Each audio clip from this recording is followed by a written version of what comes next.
మీ ముందుకు వచ్చాను.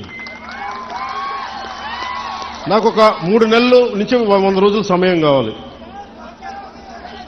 సో మీరు ఆ 100 రోజుల్లోపు నేను ఒక రోడ్ మ్యాప్, ఒక పరిష్కార మార్గం, అవసరమైతే దీన్ని క్యాబినెట్లో మాట్లాడతాం, లేదంటే అసెంబ్లీలో కూడా మాట్లాడి మీకు న్యాయం జరిగేలాగా నేను ముందుకు తీసుకెళ్తాను. మీ అందరికీ నేను మనస్ఫూర్తిగా మీకు తెలియజేసుకున్నాను.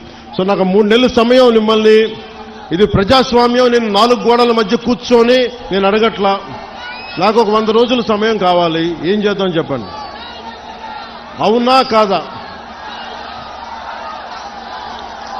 100 రోజులు సమయం ఇస్తున్నారా? నాకు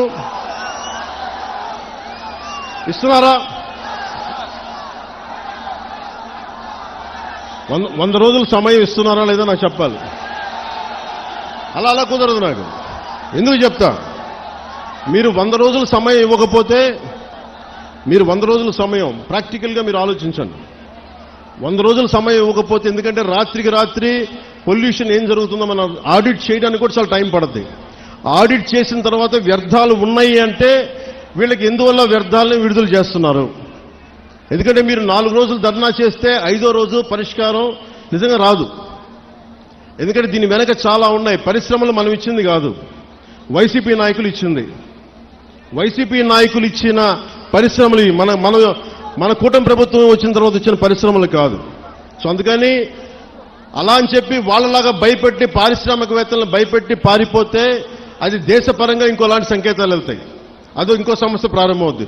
సో మేము ఆలోచిస్తుంది వయా మీడియాగా మధ్యలో పొల్యూషన్ రాకుండా, మన మత్స్య సంపద చనిపోకుండా ఎలాంటి పరిష్కారం వెతకాలి.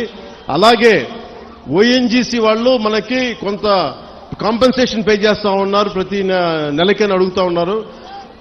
అది మేము పెట్టే ప్రతిపాదన కలెక్టర్ గారితో, సంబంధిత మంత్రివర్గంతో మేము అడుగుతుంది.